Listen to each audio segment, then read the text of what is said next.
was the movie.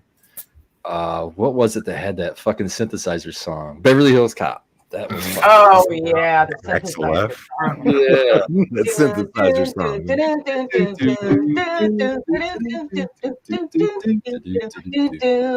Oh yeah, that's it. Axel F. Welcome to the Late Sesh, and you are hearing the sultry tones of Painted Lady. I got them all started in pre-show by Painted Lady as Axel Foley. Axel Foley. Yeah. Oh, man.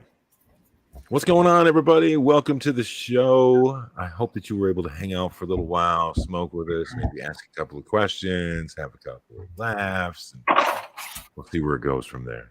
The question for you, chat, was what is your favorite cop show of the 80s era? I said Unfortunately, TJ Hunter and Hunter. Fortunately, about half of chat probably wasn't around in the 80s. I would have to say Cops. I Cops said was a great show. I used to love that shit. What about the Fall Guy? He's like a bounty hunter. Does that count as a cop show? He carries cuffs and shit. Sure. So Sure, okay, that makes the cut. Close enough. Mine is Chips. Does Chips count? Ooh, Yeah. Chips Or with that's Punch and heavy. John. And then that's also like in 1982, I think. I think it was still an 80s thing. So Chips is my answer. no, Did you like I used to Punch or watch it every John? day before school. I'm going to say John get, Baker. switch it to Get Smart. Get smart. Okay. Get smart. That's old as fuck. That might be before. That's 80s. not from the 80s. That's from the That's 70s. like 60s, dude. It aired in the 80s. Get smart. I think that was black and white. Oh, Yeah, black and white. Yeah, the shoe phone. Yeah, I remember that. Yeah. Oh, Knight Rider. Oh, Knight Oh Rider was- yeah, Miami Vice was good too, man. Mhm. Crockett You guys watched Airwolf after Knight Rider? That was pretty good too. If you like, Knight Rider was good. Wait a minute. Is Airwolf the one where the dude had the Helicopter. the parrot, the white parrot, and the fucking eye patch? No, that's something else. What the fuck was that? That's Fantasy Island, No, wasn't it? no, not Fantasy Island. Yeah, No. Did plane. Red, it's your cue. the plane, boss, the plane. Reddit, Cartoons count because Inspector Gadget was pretty good. Mm? Oh yeah, I used to watch that every day before school, before I went 18. out to the bus. Who wants to hum that one? You never got to see the bad guy. You only saw him sitting in the chair. A-Team, we got. When you do that, Red, I hear Slick Rick in my head, not, you know. 18 was good. I watched the hell out of that. That's a good answer. Clean bong. I'll get you next time, Gadget. Next time. My brain just thought of that topic, and that was a good intro to the show. There we had go. we had theme music on the introduction and everything. It was perfect. Appreciate you all joining us. That's our evening's interlude to the program. So, Dukes of Hazzard wasn't a cop show. Dukes of Hazzard. I got my Well, Christmas I mean- present. There was cops in it. What? Roscoe P. Coltrane. It's not Christmas. I know. Christmas That's why I wear my came Christmas early. sweater. Oh, I see. I wore my Christmas Becca. sweater. We She ordered it loopholed on herself Black into it. Friday. Show it off. Show it off. What are we looking at here, Becca? It's the Boost Evo. Boost Mhm. Evo. I think Let's get the black one. Yeah, I don't have the black one though. That's nice. Mm. Oh yeah. Wow. I like it. Can I've you give only us an used it example of once. how it works? Can you show us? Ugh. I've only done it once, Skilbo. I mean, I was trying to give you a chance to get a free fucking dab off while Red was, you know, There's a otherwise button. engaged. What's nice about that is the carb on the side. That is so cool. I love about it. Mm-hmm. Really get the real hit going, right? Yeah. Okay. And then what do? I press and hold the button. You gotta take the top Press off. hold it and it'll buzz and start up. There's already one in there. Show 'em I how already have one in there. All right. I just have to wait for it to turn green. Everyone's watching. We'll get to see how it goes. Everyone's watching. Yeah, you can take It doesn't usually take very long. Yeah. There it goes. Yeah. That's There it. you go. We could hear it. Green means go. Yeah, it changes. The lights will change to red when you got to hit it, or from red to green when you got to hit it, and then it also vibrates. It's on party mode, so it Oh. goes for like 40 You- seconds, I think. You could pass it. Party to Red if you wanted mode. to, but No, so party mode is when it changes all different colors. and then That's glow mode. That's glow mode. Okay, What the fuck is glow mode? there you go. Yeah, I actually turned I put it on stealth mode, so all the lights go off, and then I just go by vibrations. I just have it right now, so it stays kind of heating for 40 seconds. So you could pass it around. Is that what party mode means? Like once it changes to a different color, then you're supposed to pass it to somebody else? I don't know about the colors, but It just stays supposed to be. green. Party mode means that you're sitting in a circle at a party and you can keep the heat on it. Otherwise, it only stays hot for like 10 seconds. And it shuts I off. honestly, keep it on party mode all the time because So this part is Is like it the party? Always. it's just because our consumption levels like a party apparently. It looks easy I'll to clean. decide how big my head is, right? super nice. I say that as somebody who can take like a When it 3-second head. like magnetizes together.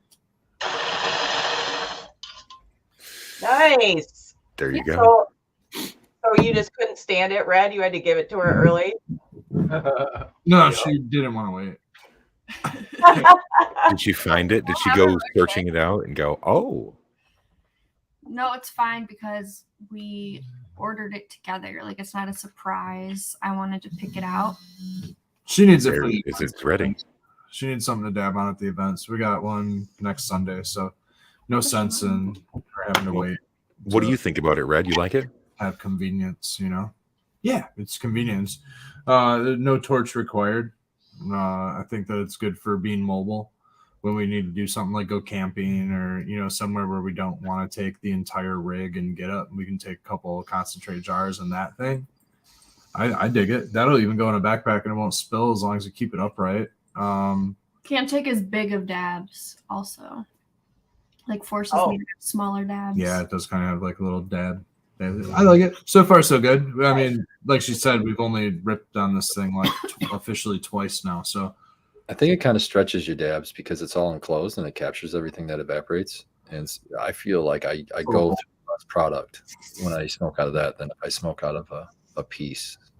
Yeah, I'm already like I've got nothing right now, so I still enjoy light on's probably going to drain I the enjoy hitting out of a rig more than that, but that's got a lot of advantages too, especially portability.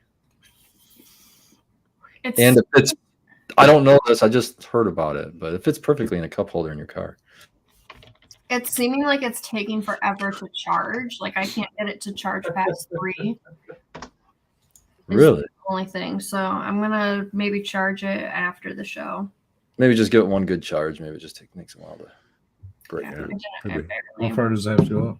All the way to 3? There's 4 dots. Oh, there's 4 dots, huh?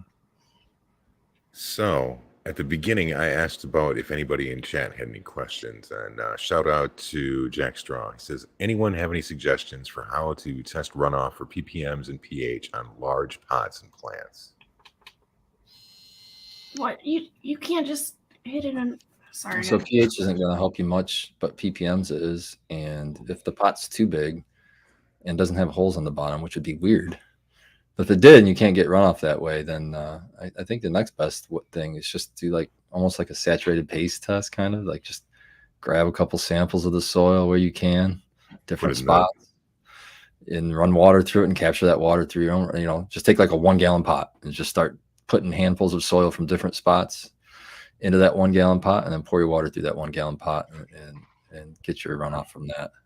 What I did is I would take one of my clean catch trays. I'd lift the pot up, switch it over to a clean one, water it. Then when it comes through, literally draw it up in a syringe, put it in a shot glass, and test it. Yeah. I mean, I was thinking that maybe it wasn't an option why he was asking, but ideally speaking, you're able to just collect runoff from your container and then just measure that. But if the container's big enough where it's impractical to collect the runoff, then you probably should be growing organically anyway, and then you're not worrying about this. Another thing, Blue Lab makes a soil pH meter, and you can get that probe for the combo, the Blue Lab combo meter. It'll fit on that, and you can just plug it right into the soil and get a TDS or a pH with that. Or I mean, you can get a pH meter for a lot cheaper than $180. You can get a pretty decent one for I mean, I think the last time I bought a brand new Blue Lab one, I got a deal on it on Schmamashwang for $100. about $60. Oh shit, that's a hell of a Yeah, savings. but he needs something for the soil itself. Yeah. But I mean, keep an eye out. You can get deals that are a lot cheaper than that. So Yeah. Yeah, man. He said Russ, 2 weeks into flower, I can tell something's wrong. Would love a fancy pH soil tester, but $180. I'm experiencing nutrient lockout, if not mistaken.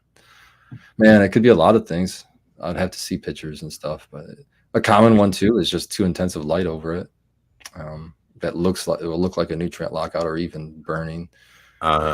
can you explain why you believe that something's not right? Are you seeing clawing with the leaves? Are you seeing any kind of brown? Are you seeing spots?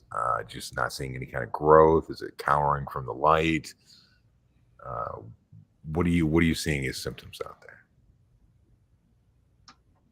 And I guess we can go from there. But then again, talking about the larger container sequence, you made a great point. Is once it gets to be too large, for example, let's say you're using one of those big 4x8 beds or something like that, it becomes impractical to fertigate that to the point where you're having runoff. It's usually a mistake when that happens.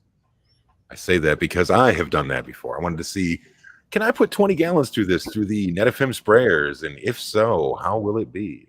Well, what you get is some really nice, like, humic acid marks and shit, like the really dark shit that runs through the bottom of the fucking pot. Like, oh man, mess time. Buy a worm bin. Yeah. Well, those are great suggestions, but you guys are asking him to change the way he's growing. That's not just like an easy step. You're like, oh, just grow organic. Oh, well, if you're not growing organic already, that's not as easy as you just say, and you don't want to switch in between either. Like, I don't recommend switching from one way of feeding to another way of feeding in the middle of the cycle either. I like to start and finish with it slows them way down. Was he in cocoa? Did you say cocoa? I don't know what he's in. He doesn't. No, he didn't say. But yeah, he said he's just starting out. Oh, he's just starting growing. Okay. Yeah.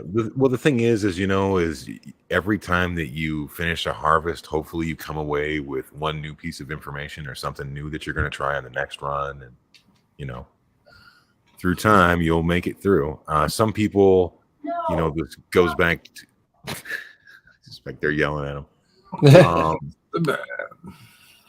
One of the ones that I used to like is to keep the hydrogen in the bottom of a catch tray too, to keep the pot from just not sitting there in with wet feed all the time, because that's one of the problems that a lot of new growers run into, is just straight up overwatering way too fucking much in the first place. Yep. Yeah, I'm gonna try to share this if I can, and it's the molder chart. And I just want to show this to him since he is a new organic grower. It may not be pH lockout. It's more often something like this. There we go. Is it showing? I don't know if it's showing. Yeah.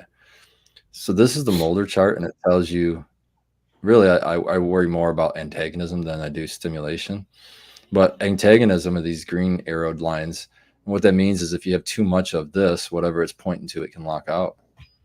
So, like, for example, we can look at potassium can lock out boron. It can lock out calcium, or calcium can lock out potassium. So here's a good one that actually you run into flower sometimes, is calcium can lock out potassium. So when a lot of people in flower like to load calcium, what's going to happen is towards the end of your flower cycle, you're going to be, when you're needing all this potassium, it's going to be locked out. Doesn't matter what the pH is. If you have too much calcium, it won't release the potassium at all. So it might just be an imbalance of nutrient in your soil or in your media, and not so much a pH imbalance, just imbalance of nutrient itself. And usually that's mitigated in the organic way with usually microbes. You throw some microbes in there, and they're going to start liberating and micro-adjusting pH all around your root zone to make different elements available at different parts of the rhizosphere. So I'd recommend, instead of paying $180 for a pH meter, and I would look more into maybe Recharge. It would be my one that I might go to, or some kind of a good Let me see. Brandon Rust has got one. Micro Plus. I've used that one. That's really good. But I would use some kind of a micro product first before you go spend a bunch of money, and just see if that'll clear it up in a week or so. I would agree if in soil. But if in cocoa, because like I said, I don't know if it's cocoa or not. And if it was my scenario, typically pH can affect that molder's chart. Depending on where your pH is, it could depend on your uptake. And then, could snowball effect into the too much of an accumulation of something. You almost need a pH probe, at least for your nutrient solution in cocoa. So without a soil probe, I would do my best to get my pH in my media to where it is in my reservoir. So if I have to give it a continuous drip for a couple of days, if I have to flush it, so to speak, not necessarily flush it, but overfeed it to an extent to where it is getting a new set of getting all of the out with the old and in with the new, basically, right? And in a way, maybe you have to flush. I wouldn't take it down to 0 ppm or anything, but I would still regulate my pH and my nutrient levels in my reservoir. The pH probe, for that, you could risk it and do test strips. And, if you're looking for a budget friendly way of like checking your pH, you can get in a range of 6.0. But if you can, dial in your shit around to 6.0, try to replace what's in your media with that. That would be the hydroponic way of doing it. And then from there, start giving it some microbes and start bringing up the biological life, and maybe it'll help buffer and balance out your pH naturally and on its own for you. Sometimes when the pH is really, really low, I'll feed it with a little bit of a higher pH. Like, you got too much feed in your media is built up, and it might just drop your pH naturally in your media. So you might need a good old fashioned flushing. Think whenever I add nutrients to my reservoir, my pH goes down. When the nutrients go up, the pH goes down in my nutrients situation. So in yours, it may have a similar contrast, I would always recommend some sort of a pH acknowledgement, some sort of a device that allows you to test a range of where your pH may be in hydro and in cocoa. It definitely, I don't check any of my pH. Again, I never check the pH of my soil, but I do in cocoa for sure. Well, there you go. A real easy way to think about the cocoa is like it's just there to hold the water, right? Nutrient water. And so if you make, no matter what's in that pot right now, and it's not right, you think it's not right, you just make a batch that is right and pour enough of it into there to replace what's in there. Essentially, yeah. And that's kind of how you can fix a cocoa issue, just by flushing. I don't want to say overfeeding, but by flushing. Yep. Flush with the correct, what you want it to be, and it'll push out all the other shit, hopefully. Out with the old and in with the new. Yep.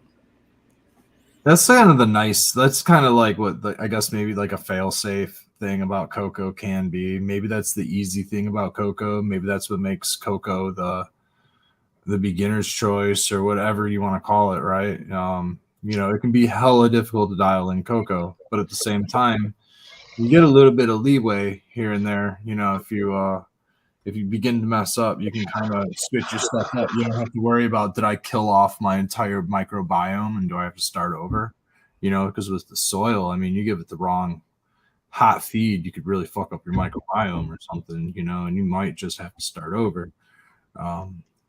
So, you get at least that with cocoa. The sterility of it all kind of adds this kind of little bit of like benefits for error, room for error, I suppose.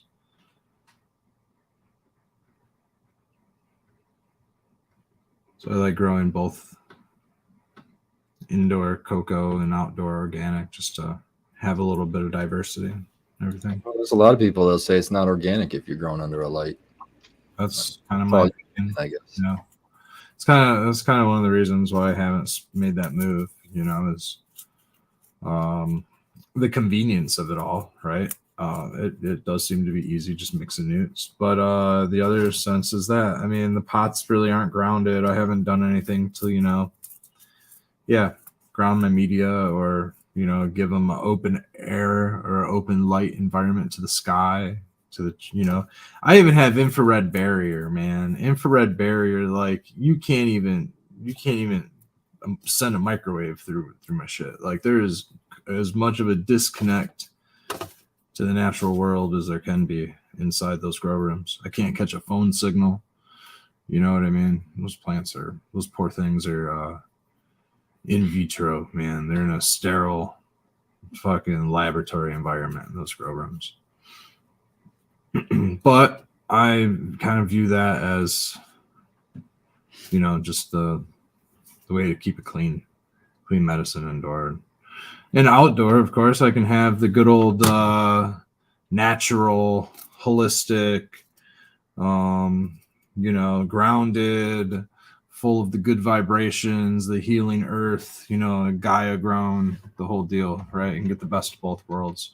Because using, you know, I mean, let's be real, like we are not certified any type of religious cultivation, but, you know, if somebody, for example, was, let's just say halal or some sort of where they can't have any other types of contamination, you know, they would have to grow in a sterile environment. Like hydroponics would be the way that they would have to do it. So there does have a benefit, right, for certain ideologies or groups or whatever it has. So I like hydroponics. I think it has a benefit, but I absolutely agree that hydroponic is lacking, right? It's lacking in a lot of things. It lacks in life, probably mineral density and some other things, but it grows some damn good weed effectively and inexpensively.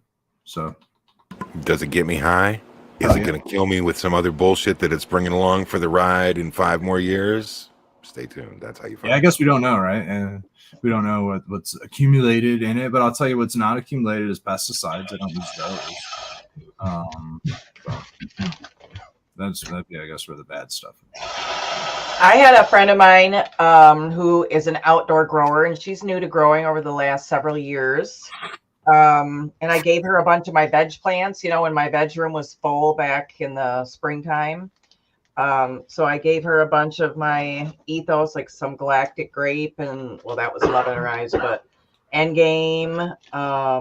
She grew GMO. She got her hands on some GMO from somebody, some roadkill skunk, and White Wedding, and some GMO. So she brought over samples of all her outdoor, and it looks really, really good.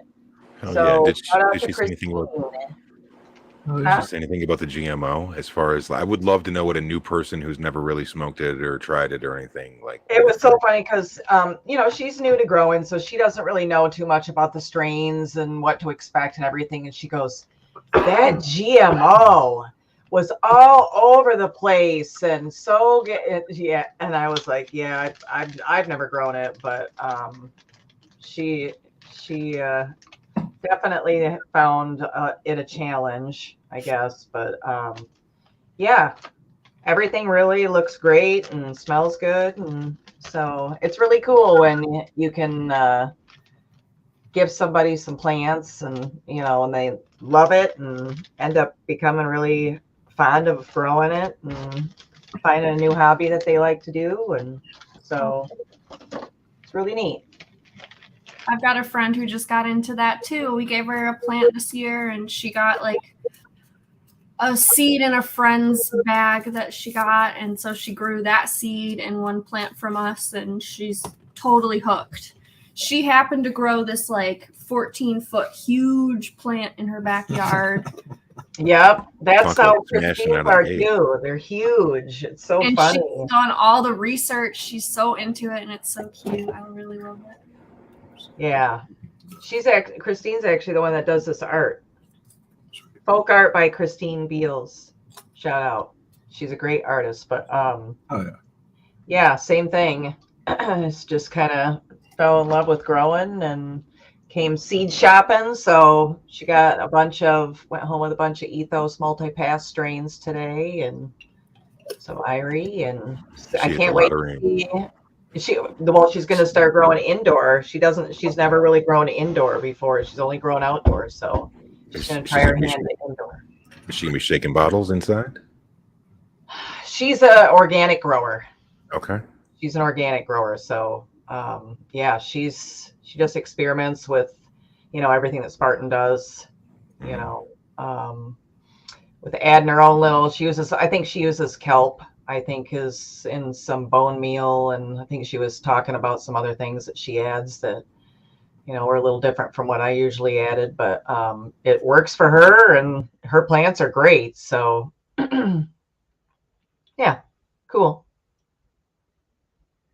Proof is in the smoke. Yes, it is.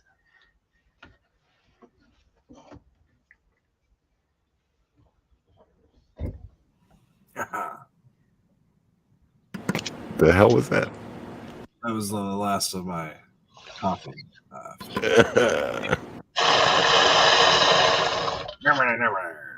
You got Rippy Longstockings down there with the fucking barn.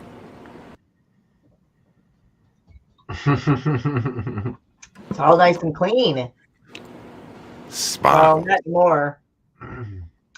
Now we're getting a little nice and dirty. That's still that high side down stem still, Scobo. Hey, dude, it's a warrior, man. Yeah. Dirty it up. I like those. The high side, what we're talking about is usually on like cheaper down stem. What they do is they use like a saw and they just cut 3 little slits in there, which is cool. You're still going to get, aeration and bubbles. The problem is they're going to be really fucking big. It's going to be real gluggy. So with these high science ones, instead of having little slits, they have a bunch of tiny holes in probably the bottom inch of it. And it causes a lot better diffusion. It's a lot smaller bubbles. And I don't know, it's kind of cool. I think I've had mine for 7 or 8 years now. You've had yours for 3 years now. So yeah, something like that. Pays for itself. It's not something that typically gets broken.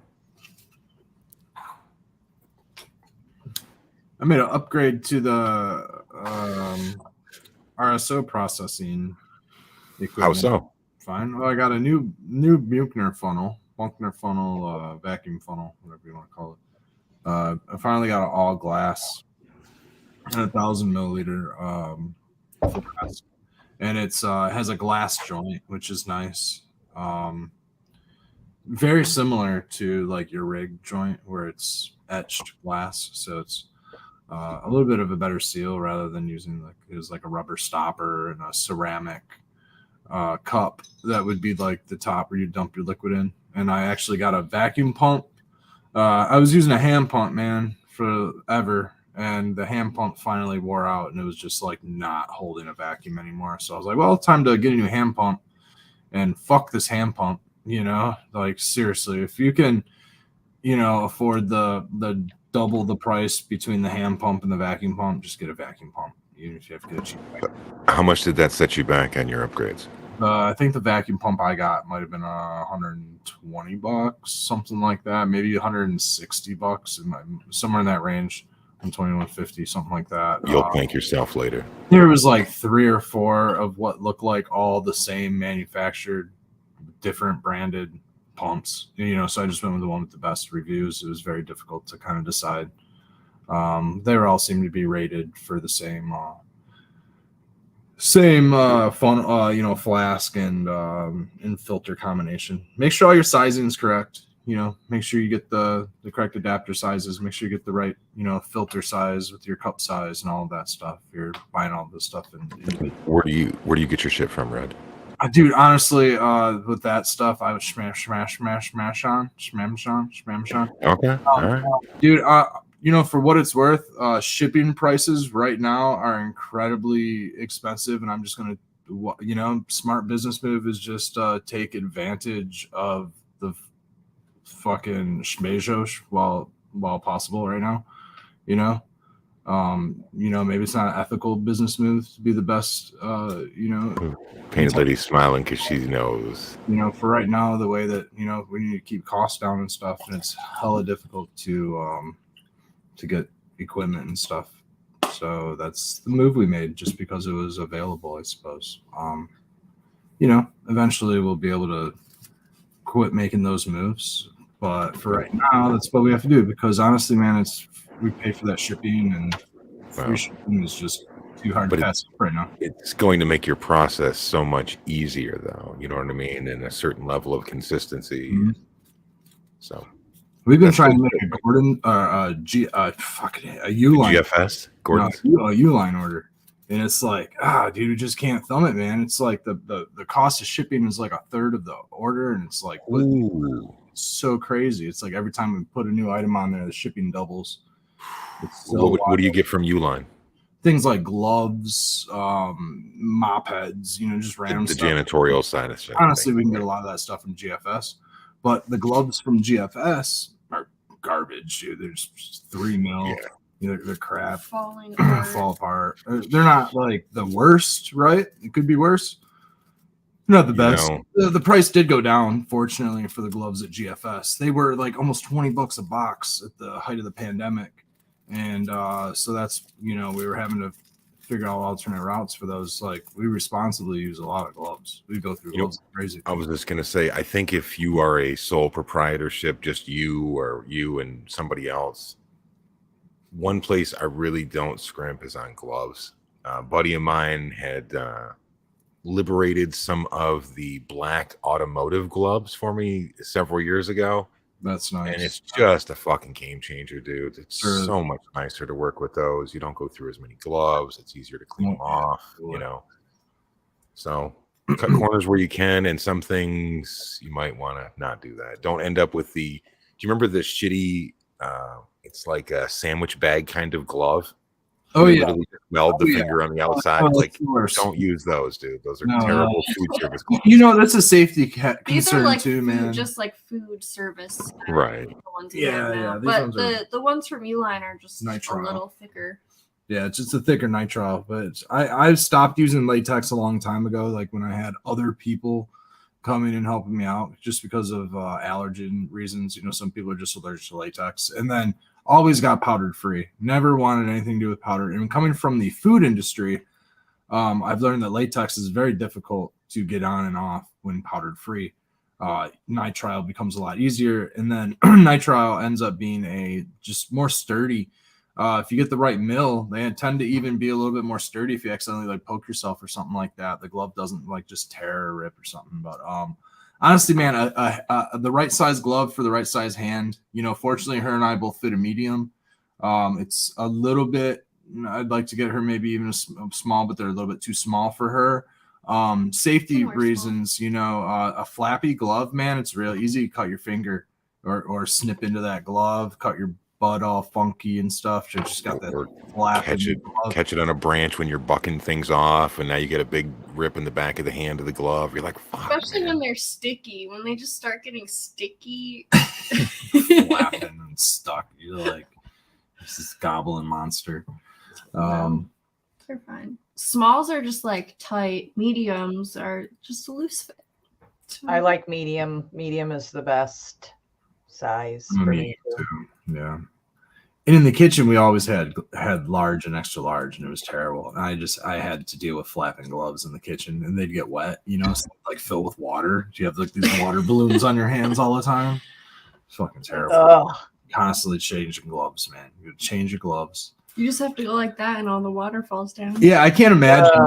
Then it goes all down here. Like it was such a consumable. It's like they were 2.2 cents a glove for whatever length of time, and now they're 2, 3, 5, 6 cents a glove, maybe more in some cases. In the kitchen, you have to wear them, right? And you have to replace them. You got to change them out, especially when you're handling let's say you're handling meat and then you're handling vegetable, cross contamination, right? So you have to change your gloves constantly, change gloves and wash your hands in between, food tasks or grabbing a door handle or turning on an oven or grabbing something on the microwave, whatever it is, especially going to the bathroom. Just put your gloves on inside out for that, right? Yeah, there you go. Right. Yeah. Shake it off, wash it. And yeah, I can only imagine the costs that like restaurants have to go through just in consumables on gloves. Yeah. That's why they get shittier ones. When I first started working in restaurants, honestly, health department was okay with you just washing your hands. That was the restaurant we worked in. We actually didn't even have gloves in the restaurant unless you were like, you needed like a pair of gloves in the manager's office. You need some gloves to go get some gloves. It was like, there was probably gloves. It was probably like the cheap, but yeah, we didn't use gloves in that restaurant. Let me just reach down here in this ice machine real quick and just paw around a little bit. Yeah, pretty much, man. Pretty much. And there was sinks everywhere. Everybody had to wash their hands, But yeah, nobody wore gloves. It's not just for that. It's barehanded. Yeah. All right. Long ago, I'm retired from the kitchen industry. Yeah, long ago, I'd say, God, man, half of my life ago, 16 years ago. Yeah, 16, 18 years ago, something like that. Red trying to say he's 32 right now. Get out of here. Half my life. You're not 32. 32. Get him. Right. I guess we got to go back 20 years. Yes, we got to that. Bust your fucking bubble real quick, Aaron. I don't even know. I fucking derailed him, man. I think I was just I like always wear gloves now. Also, if I'm like handling meat and stuff, it's from working in kitchens. I like can't shake it. I like always want to put gloves on every time I'm in the kitchen. It's not a bad habit. No, it's not. I'm not trying to prep chicken or anything without gloves on, dude. That's just gross. Okay, so it's not just me. Okay, cool. Barehanded all day long. Just wash it. Just reach right up inside of that fucking chicken and rip his breast right out. And that was it, man. We were throw it on the fucking cutting raw beef, dude. Just feeding that raw beef into that meat grinder or cut. It was all barehanded. I don't know. Maybe it was safer that way because you can see where your hand is at. You don't have that glove barrier. You can cut close. For whom, right? If you're giving it a correct cut, right? If it's still gonna get cooked, you don't have to wear gloves. Well, yeah, exactly. And a lot of it was like, I'm curious. Babe going crazy over there. I'm wondering if that was the stuff that we didn't wear gloves was only stuff that we had to cook because I did make salads and I don't think I wore gloves when making salads. That's one you should have. Well, there was a sink right next to the salad bar, so you wash your matter. hands really good and then you make your salads right there. This restaurant, man. Mom and pop shop for a long time. Maybe that 5-star restaurant, good stuff. Did they have like Gojo as the fucking hand soap or something? It looked like this in my hand. It was pink. The foaming shit, yeah. Oh no, foaming, dude. Foaming didn't exist back then, man. It was 20 years ago.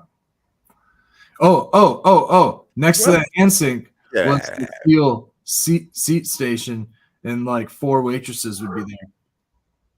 Smoking cigarettes? Smoking cigarettes, man. Oh yeah. I'd be standing there making They salads. flick it in the fryer, just tamp it a little bit. The fryers were, back there, but like I'm standing there making salads, with my bare hands, and they're, right behind me, smoking cigarettes, and I'd, turn around.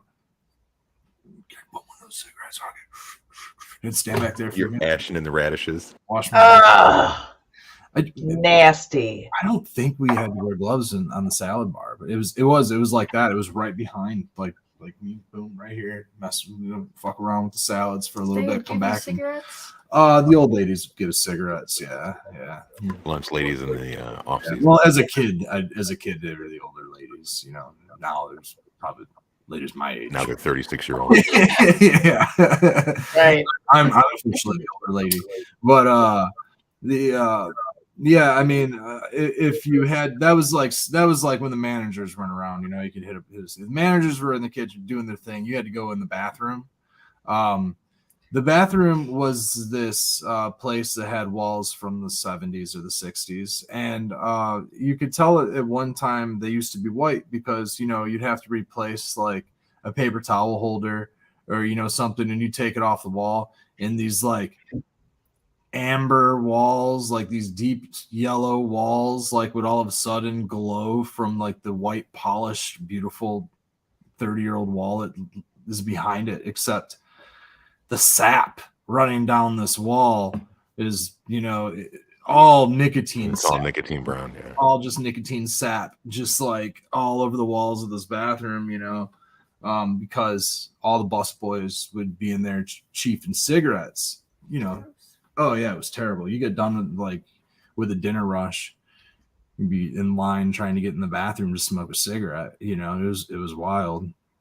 That was the service industry life for me when I first got into it. And I was like being a dishwasher and anything. If you were underage, you couldn't smoke out back. Eventually, the smoking station got moved out back from being inside. I want to say, wow. Everybody was sitting on pickle buckets outside, right? Yeah, you had to be 18 to smoke inside. If you were 16 to 18, you could smoke outside. If you were under 16, you had to smoke in the fucking bathroom. Quickly, Spartan, quickly. There's some. I was like, hey, wait a minute.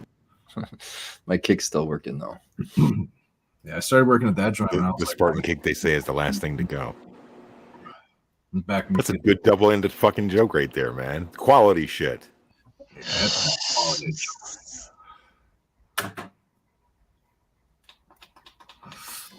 Did Sequence fucking wander away and just?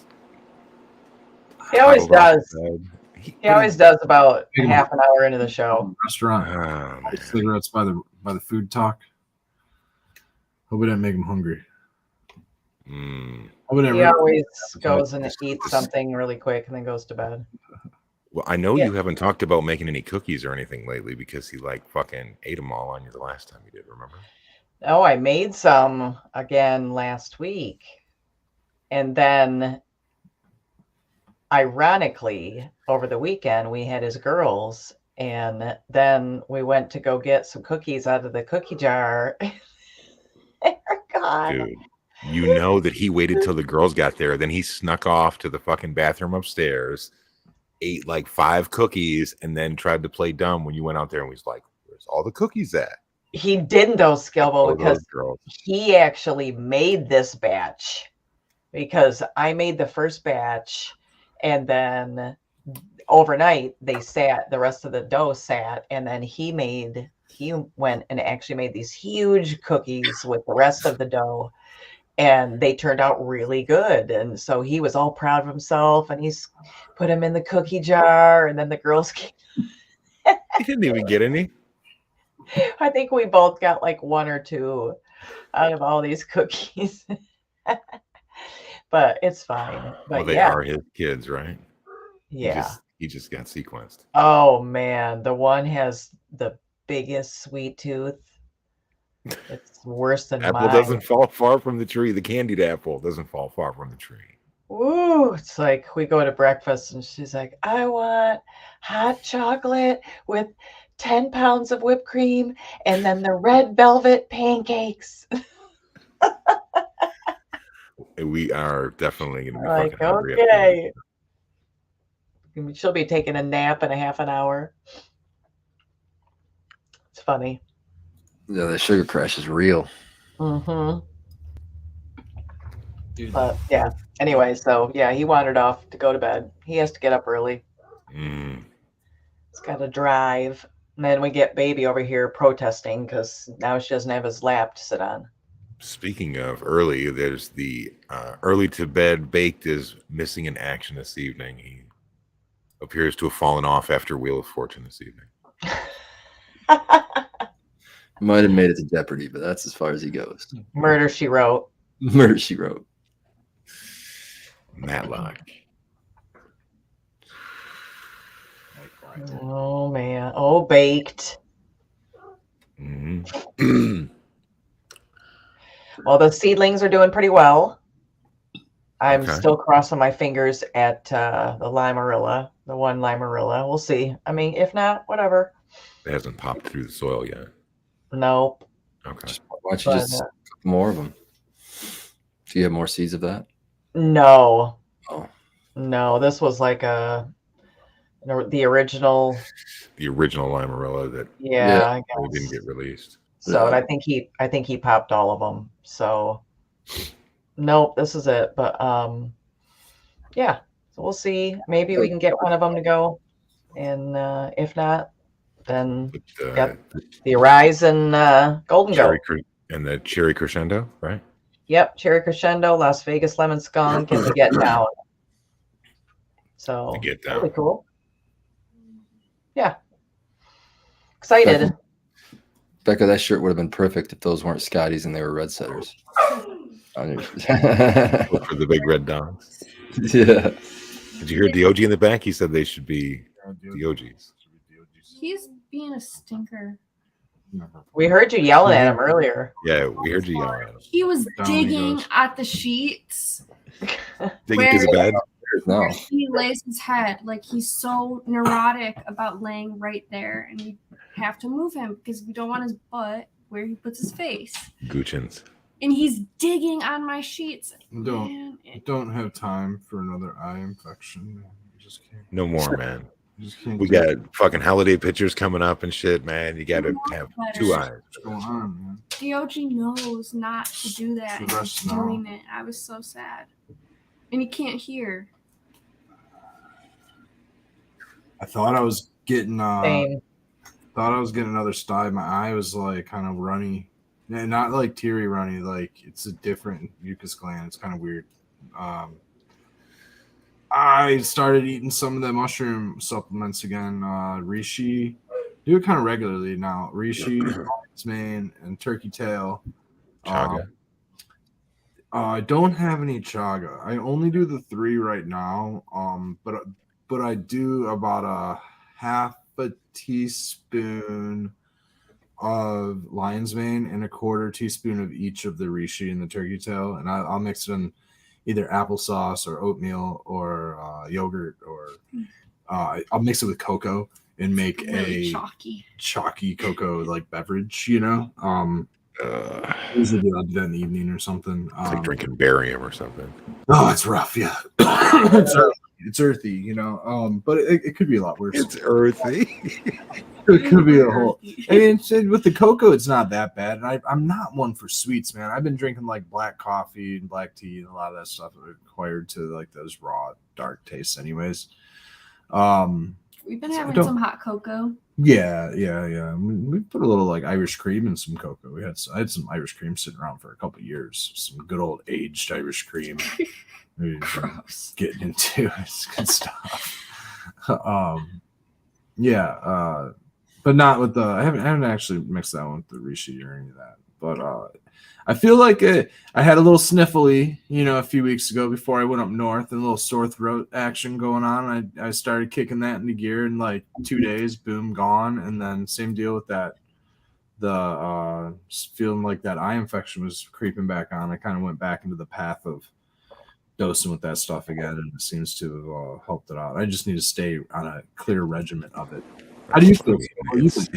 It's either that or you have to go with hair of the dog. So that means you have to get double gooch. So one gooch puts it on you, and then the other gooch like takes it off you like a hack. Yeah, exactly. Cross cancel each other out. Yeah. So it's not for one gooch, it's for the Why other. is he always trying to put his butt in your face? Yeah. What's that behavior skill, though? What's the ass back it up? I don't know that one, man. What's up, dude? Why do dogs He has a crush on you. have It's to okay. like sit on my face? It's weird. Sequence got some karma back at him the other day. He got up and he was like, I was laying in bed with Diamond and she had her butt near my face and we were cuddling and all of a sudden I heard Oh. Yep. That's when it. That's the We last just time can't you do even let the it butt. happen. I was like, oh no, now you have pink eye. No, it's We're gonna start calling that red eye instead of pink eye. We should just call it red eye. Yep. No, I mean, it was a great cuddle, for a long time until the started happening. Once it starts to unleash into the face. You got to get those dogs some Beano, man. Yeah, it's no longer a. Do not use Beano with your dogs. Some cuddle turkey session. today, and I was like, "You're gonna be sorry later, Some man." turkey. It was some turkey skin. It was like turkey. Yep. Yeah. Hopefully not. But we also had bacon, and so he's been getting all kinds of good treats today. He's Man, got that's gonna be smelling really good then. I know, dude. he's got a bad butt. Give him the good. Well, we don't have like because I can't eat the nitrates, so we eat reasonably good bacon. Still got a ton of fucking fat, so I give him like the fat chunks. You're not eating like bar K kind of shit. Yeah, dude. Like the shit will like give me a gnarly headache. I'll get some really bad headaches if I eat too much. Let's say beef jerky or like salted. You've been Food. having a lot of beef jerky. Yeah, it's like that season, for some reason, just get into this mode. November, December, I don't know. Maybe it's that hibernation bulking type of a thing, I just go ahead. You must eat dried meat. Yeah, Winter time. Must eat salt. yeah. Eat dried meat. I'm eating ice cream last night, and he's over here eating beef jerky, trying to give me beef jerky sticks. I'm like, no, I'm eating With ice cream? Yeah, appropriate. Move on. Oh, ice cream and beef jerky is a great combination, by the way. Oh, Yeah. I mean, I get the salty sweet thing, but I'm not sure about beef jerky. Well, not like dipping the beef jerky into the ice cream. right. Eat a little Thank beef God. jerky, eat a little ice cream, eat a little beef jerky. I think the closest I've done is summer sausage and peanut butter. I thought that was weird, but it was pretty good. The summer sauce. Doritos and like a Hershey's bar. A little bit of chocolate, a little bit of Dorito. Keep it on Any kind of a regular Lay's chip on a with like chocolate cake or something. That's so fucking good. chocolate cake sandwiches, man, with some What? chips with the crisp. Chocolate and chips, man. That salty, crunchy chip with some chocolate. It's so good. I love Lay's potato chips. They used to sell them dipped in chocolate, but it was like 10 chips in the bag, so I never bought them. Yeah. They don't dip the whole thing; they only dip half of it to be artsy. And you're like, "Hey, I'm getting fucked out of half of the chocolate on this thing, man. What's going on here?" Yeah, chips on sandwiches too. They're saying in chat. I've always did that when I was a kid. The bologna one. Any Peanut butter and jelly. Speaking of nitrates, But it has to be fresh. My mom one time tried to put it in my lunch. no, you gotta pack them separate. Yeah, and then put the chips on. The chips on the Pack 'em floor. separate. And it They was gotta be crunchy. They're gonna soggy. Yeah. Oh, I hate that. how do you pull the sandwich back apart to put the chips in it, though? like Just that. manhandle it. Go. Yeah. That's you gotta do that. You gotta do that like right before you eat it. Or You can just slide one in, take a bite, slide one. Two-handed. I do that. I'll like stick like one. I'll have like just stick a chip in like one bite, put another chip in, take a bite. I've never had a sandwich with chips on it. Oh yeah, you gotta toss some potato Oh, chips. that's it. Yeah. Mm. You I don't know. just start out with basic, regular old Lay's potato chips. peanut butter and jelly. I'm good with them on the side. Wait, That's one. I'm thinking of like a nasty combination would be like salt and vinegar chips on like tuna or something. Oh, like I egg love salad. doing chips. Salt Egg vinegar salad. chips are nasty enough as it is, all by themselves. Exactly. It's like I love those things. salami. I like it. It's so gross. What? I can't fuck with them either, Spartan, at all, dude. Like, Douche not even chips. one. Yeah, man. What is it? Yeah, They're salt and vinegars, man. Salt and vinegar every now and I then. don't fuck with that. No. It's too salty for me now. When I was younger, I could fuck with them. But I Right. also Love them. I used to be able to fuck with pork rinds too. I used to love those things, man. Me too. The fresh ones are really good though. If you're at a Yeah, dude, just barbecue pork rinds, man. Gross. Went down on those things. Ugh. Dude, when I was 15, my cholesterol was probably so fucking high, dude. no, it's actually healthy to eat pork rinds, man. It's just pure protein. Salts, man. Chicharrones, man. Chicharrones. But I love pork rinds. I don't know if I'd get into them now. I'd probably get Worst breath. But Just- yeah, worst Fire. breath. Yeah, Yeah. dude, that was like I don't know, probably breakfast, man. I'd have those suckers for like first hour, dude. Chowing down on pork rinds, first hour high school. That's weird. I was a popular kid. My They made lunch. this- I don't know if they might still make them, but they made these ones that you could microwave. So you'd microwave and they come out fresh. Whoa. Chips? Oh, they're so good. No, pork rinds. pretty But sweet. well, yeah, but they're like those round things, aren't they? The round things. What am Pork I rinds thinking is just fried pig skin. That's Yeah. what pork rind is. Crackling. It's on it. That's So- why I made that face. Yeah. I don't. I'm that. What's I don't gross like about eating the steak. whole animal? Why we turn up our nose? I don't know. I don't eat any of it. You don't eat any pork at all? Mm-mm. I don't like it. No swine? I Swine like is divine. phase, man. I didn't do pork for a while because of I was thinking it was more of a salty meat. But you're eating beef I just jerky, don't bro. like it. Like, what the fuck are you worried about salt for? I didn't say I wasn't a hypocrite. I just said I just went through no pork meat for a little while. I was a discerning hypocrite at best. No, yeah, I didn't do well, honestly, I thought that it was giving me headaches and like fucking with my The neck. nitrates. It's the nitrates. Yeah. Over time, I've learned that it's the types of meat that I was eating, not the animals that I was eating. The quality of meat that I was eating, not the types of meat that I was Right. eating. Yeah. The quality of meat just makes a huge difference. I still probably eat maybe borderline too much red meat than I should. I eat too much shitty red meat than I should, like beef jerky and stuff. Like recently, right? I'd say like November and on, but usually it stems off because of fucking deer camp, man. We go hunting, you go to the woods, you get a bunch of like preserved type foods you can toss in a backpack, just sitting out in the woods for 8 hours. Those little random small things you can munch on, some protein, some like easy, quiet. You don't want to go out there with noisy chips, exactly. Beef jerky's quiet, man. You don't make any noise munching on it. It's a good source of protein, and it will give me energy. Yeah, I eat more meat in the summer or in the wintertime. In the summertime, I don't eat hardly any meat because I'm just going out in the backyard grabbing Pellets shit. and shit. Me too. Yeah. In the summertime, I'm so much different diet. I guess maybe it's more of that like season, like eating seasonally, right? Is that the thing? Like, am I just like because it's more of a lack of You vegetables? like seasonal depression, where we're just gonna pig out on fucking like the big handled things of ice cream and chocolate sauce. And Yeah, shit. it's sort of like that. Potatoes. In season, yeah. So the Lots grocery and lots of stores- potatoes. When the grocery store's in season, one will shop. I guess one will pig out. So, and I suppose there's probably some hibernation element to it. Packing on a few extra pounds for the winter and all that stuff. Shooting for that dad bod, aren't you? You know it. And summertime, I don't want to knock on wood. Usually my metabolism's pretty good in the summertime. Well, it's because you and Becca are outside from the time the sun comes up until about a half hour until the sun goes down. Then you're like, well, we'll just have to get the rest tomorrow. Yeah, stay pretty lean through the summer. Look, Becca won't even speak up. She's still having fucking PTSD flashbacks to the middle of fucking August. It is. Yeah. This next year is gonna be even crazier because these chickens are gonna be up at 4 in the morning. The sun's coming up at 4. Oh, your neighbors are going to be so happy.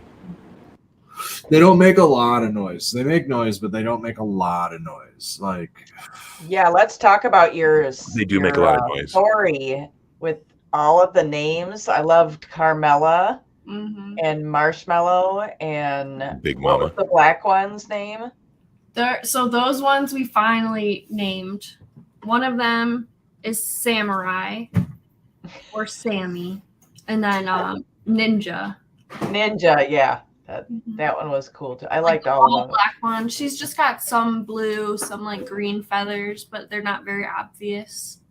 I saw your story, and so I started it, and baby was in my lap, and she was taking a nap, and as soon as she heard him like starting to talk, squawk, whatever, she watched that reel 6 times. She just sat there going through all the slides, and then I'd back it up, and then she'd watch it again, and all. She could I thought you were going to say she liked used her paw and like Carmela made it and the replay. noise Carmela made and was poking at the ground. She was like, They love to be out of their coop. So anytime I go out there to give Eating them radishes. food, like they want to be out. And that's when they'll make noise because they're like, oh, she let me out. She let me out. they're happy. They're like jumping up on the food buckets and stuff. And they're just a menace. So I let them out for a bit today before they had to go into the night. How do you get them back in? When the sun goes down, they can't see. So that's when they like start going. The darkness, they just have really bad vision. So they they just go in there? Go back, yeah. Hashtag. Oh, Yeah. that's kind of cool. We have to corral them. We corral them. It's a pain in the Chase butt. them, pick them up, throw them in the cage. We have to chase Now, them a little bit. Has Dog been around them at all, or he's not allowed around them? We take turns letting them out. So like Dog will go out, he'll do his stuff, and when he's ready to go in the house, we'll let them out.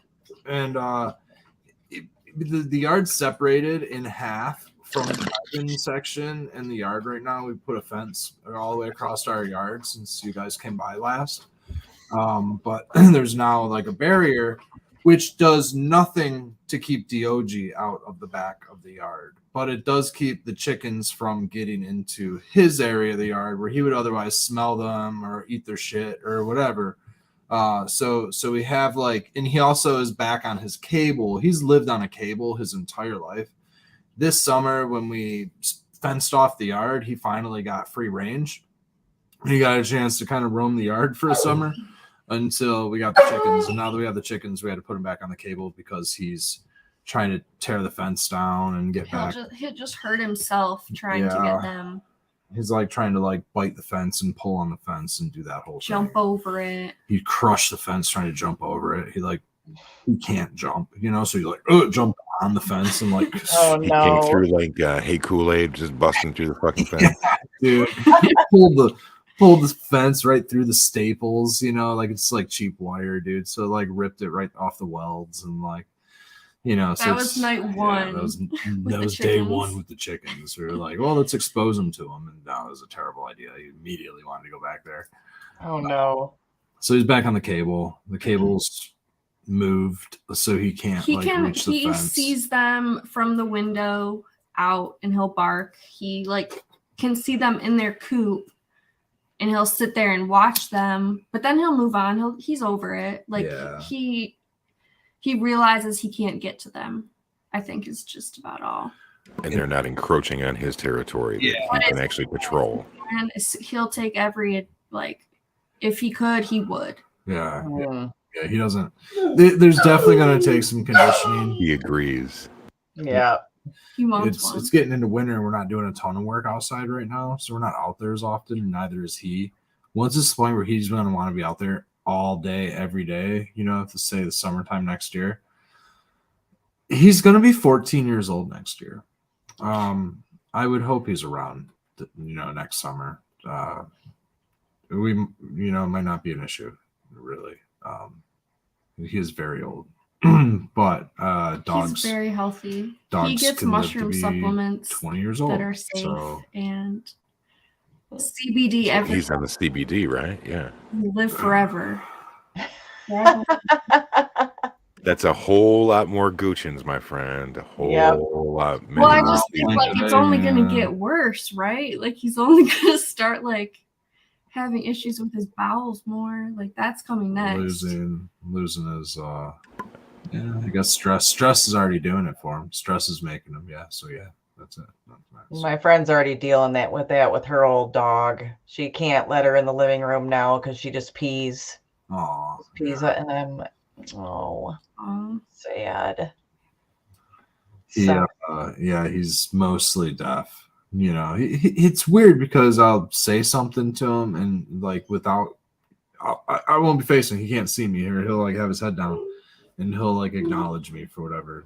So every now and then he acknowledges me. It's his hearing works. What the real test is grab a potato chip bag and crinkle it, and you'll find out if he's deaf or not. Yeah, no, his nose definitely works, but yeah, no. If he's that asleep, doesn't work. Yeah, he won't wake up at all. Yeah. We could come home, unpack, turn on lights. If he's asleep, we have to come and wake him up, and he's like, "What?" And then he's a puppy, but he's an old man. Startled old man. We'll reverse that scenario. He's a great guard dog, so just remember that he is a great. But he's also always awake. He's always awake. He never sleeps. And when he sleeps with both eyes open. He's a fidget. He's also the dog that none of us have been able to meet because he has been known in the past to be a little bit nippy McBitey. So I've trained him to be a killer. I'm training him to bite just below the belt. So He bit me. Oh, wait a minute, is that your belt Did he? height or my belt height? It's I mean, that could be like a knee shot, you know. yeah, it's a knee shot. When did he bite you, Becca? When we were first introduced. We were introduced from kind of far away, and he would be in the bedroom like for a couple times so he could get my scent. Yeah. And then he would kind of like bring him out just to show him, and I would be there. And it wasn't like he was always kind of Stop dry snitching on me. he would be on like the other side of Red. Like he just kind of wasn't comfortable with me like until I like stayed over. You get a little and then he was snap. fine. Yeah. But yeah, he I was wearing like a loose shirt, and he put a hole through it. yeah. Did he put a hole in that shirt?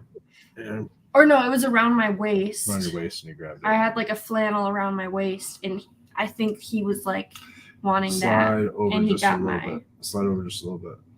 There's a gap right here in this hallway, and I put a baby gate right here, and we would hang out in this room, and I would let him hang out in the hallway, and the baby gate would separate us. And he would just sit there and hang out, you know, for like a couple of weeks, you know, however long we would hang out. And he would sit there and hang out, and every now and then she'd get a little closer to him, but like we went for a long time without any interaction between them two, and just him getting used to her being in the house. And then we took it to like her staying the night one night, and it was like, well, you're not going to stay in the bedroom. And he didn't stay in the bedroom, and she stayed in the bedroom. And then the next time she stayed the night, he stayed in the bedroom, but we put a muzzle on him. And he came in bed, and he got pretty, you know, he was like, you know, in bed. And then eventually, like, we were able to take the muzzle off, and it was pretty cool. And, you know, it took a while to associate him, but, you know. Now he's just a big baby. I was But like, I still get a little. If he gets in a weird place where like he won't listen and he's overstimulated, like right now. Right. and if I'm trying to move him, he's like started biting other things before, and so I just Yeah, like that's redirected aggression. I just have to like kind of step back sometimes.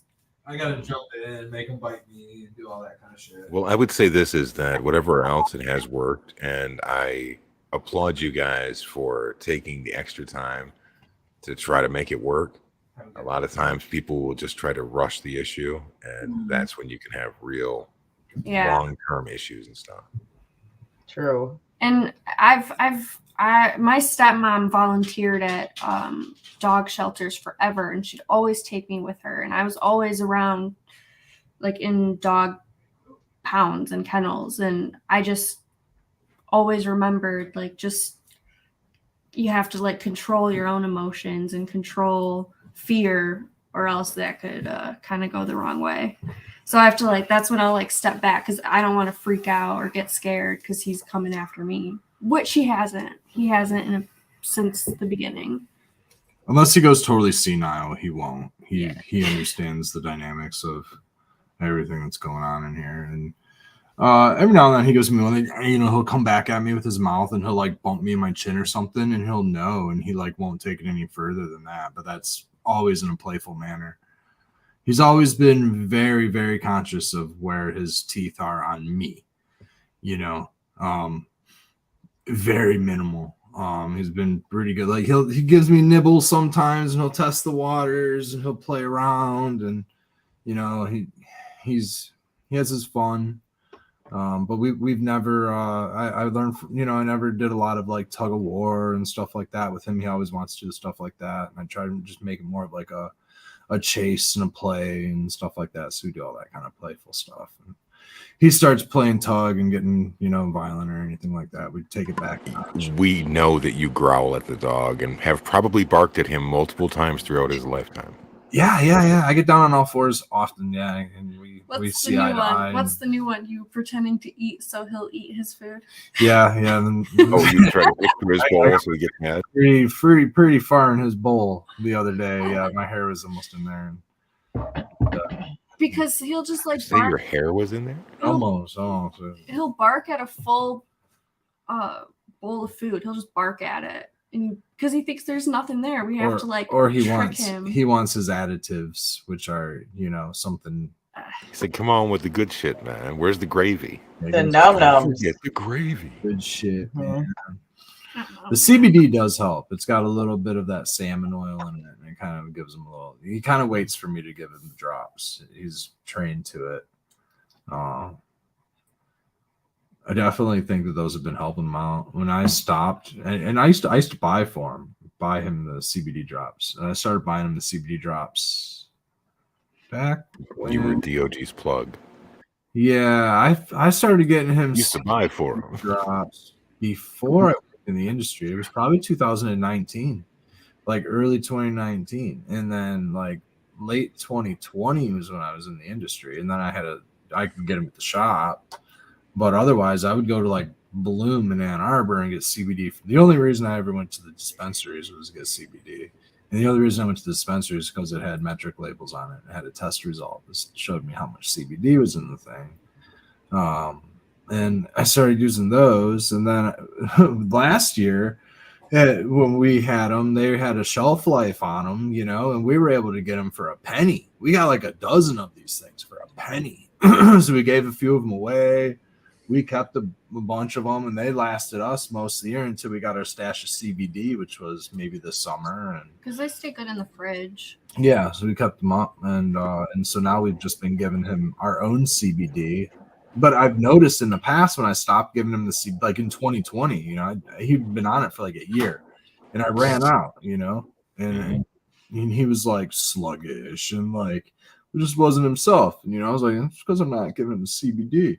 Put him back on it, and got back on it. So, and it's been an additional $40. I'd stretch it out. I wouldn't give it to him every couple days. I'd stretch it out a little bit. But now that we make it, I just give it to him every meal. Most of the time, just in the morning. But sometimes I give it to him twice a day. Depends on the day. It's a very active day. I'll give it to him a couple times, and I think it does help his joints. He's still cruising those stairs and taking them slowly, but he's getting up them. His speed's gone down quite a bit. He has to go 2 steps at a time down, really slow. There's been times where I thought he was losing his hips, like he would, have an accident in the lake or something like that, and he'd stretch too far and he's limping. He'd start limping, and I'm going, "Oh, that's it. His hips are done." And just takes. He's trying to knacker the dog. He's good, man. He doesn't be taken to the glue factory just yet. He's just, overextended it a little bit. Yeah, exactly. He's been good. He's been solid. He's like a puppy. And then he sleeps for hours and hours. He's old, man.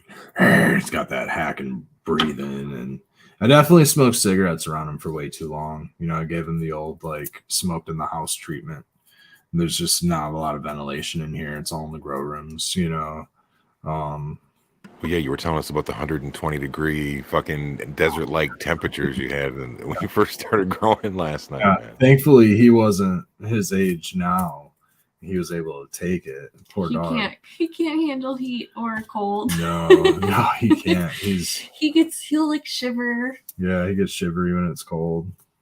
It's cute. Put little blankets on him. He's a cutie pie. That's cute. Diamond loves her blankets too. I've seen not him, but like other dogs like pick up blankets and like cover themselves. And they've got such like barely any fur or anything. They're so exposed to the elements. Yeah, they're like super domesticated. Especially like Diamond and DOG. Yeah, we've really domesticated the shit out of dogs and chickens for that matter. I think chickens are super domesticated. I was very surprised at how obedient they are. You can like almost, hey, come here. And they'll like fucking come to you. They'll tell them to go over here and they'll go. Like they can almost read your mannerisms. They're super cool.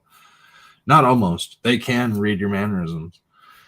It's very cool. And just like dogs and cats. Well, they're like dinosaurs. Yeah, super. I would, I'm not around many other species of animals. I'd imagine other domesticated, like goats and cows, are similar too. But chickens are they're fun to watch, man. Dude, if you had cows, you definitely would moo at them. I already know it for sure, and I'm almost positive that you would try to ride them at some point. I'm surprised you haven't suggested that I don't cluck at the chickens, because we're getting there. I'm a mother clucker out there. No, I'm the one who's down on the ground, like trying to help them find bugs in the soil and shit. Like they're That's hilarious. I literally will move stuff, and we've got these. Yeah, I just move stuff around for them, and then they'll like get in there and try to look. So it's super cute. I would be doing the same thing probably. Like, oh, what's going on? What are we finding down there? You're like my little buddies. Yep. I would be out there probably too, watching them do their thing, clucking around. You're probably going to get to know who clucks, like the sounds of their clucks. I don't know. Yeah. They kind of like, it's just Carmela bitching. It is. There's kind of like that little pecking order they kind of have, where they. Carmela's super sweet. She's like one of the only ones that you can approach and pick up. The other ones like to kind of run away. But you can still pick them up. The two white ones you can pick up, Tic Tac and Marshmallow. Like they're really easy to get anytime because they just kind of stop instead of like eating.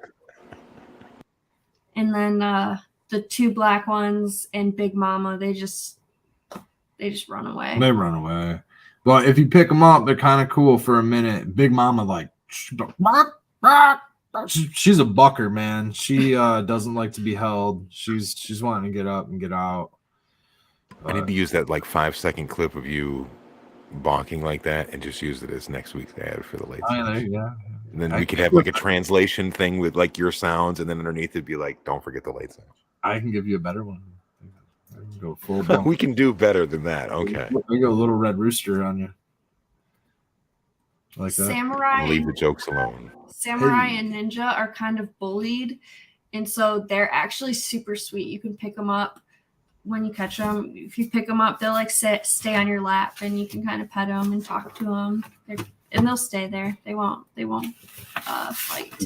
Have you tried the trick of putting them to sleep yet? Oh, I forgot all about that. I've seen people do that. If you can get them to sit on your lap like that, you should be able to lift up one of the, like when they sleep on their own, where they lift up their wing and put their head under their wing. You just take and put their head underneath their, lift up their wing, put their head under their wing, and just hold them there for less than 60 seconds. They will literally fall asleep in your hands, and you can carry them around and move them around, and they don't flap around and be crazy. And you can do that to move them around and stuff if you want to. That's funny.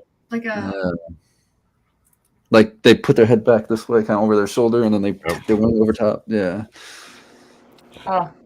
I've watched them like do that to each other, type of thing. So they'll like get in the little dust bath mode, and they'll like start flapping in their little in some dirt, and you get doing that thing. And then like another one will come in and like bury her head underneath the other one's wing, and she'll like give her like a little bit of like wing support. It's kind of cool. They'll like huddle in and like hug each other. They're after the mites too. They're trying to eat them. Yeah, dude, I'm super excited just to see the difference in the fertility of the garden next year, having all these little chicken turds everywhere, because we're letting them go some through chicken shit garden you're running over there. Probably no help. We're letting them go through the entire, outdoor growing space that is not brand new to like just because we just put fresh cardboard down. I just don't want aerating the soil. Oh, so much, man! Fertilizing the soil. Like leveled.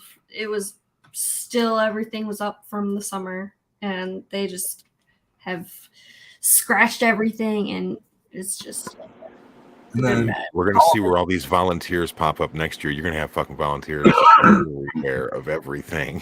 It's be like a fucking English garden out there. Yeah, I've noticed that it takes some stuff a couple years to like come back. Like even the cannabis, man, I've like thrown some buds down and stuff. Like the grape ape for the sassy definitely a grape ape, man. It's a beautiful grape ape, and it's rich in grape ape. We were bucking it down. That's what we were doing at the beginning of the show, is bucking down our outfit. Does it still have the nose? It has the nose of grape ape, like so dead on, man. And the last time I grew that was in like I think 2020 or something like that. It was a couple years ago. So that means that like those buds took a year to like maybe ferment or do whatever they needed to do to get the seeds to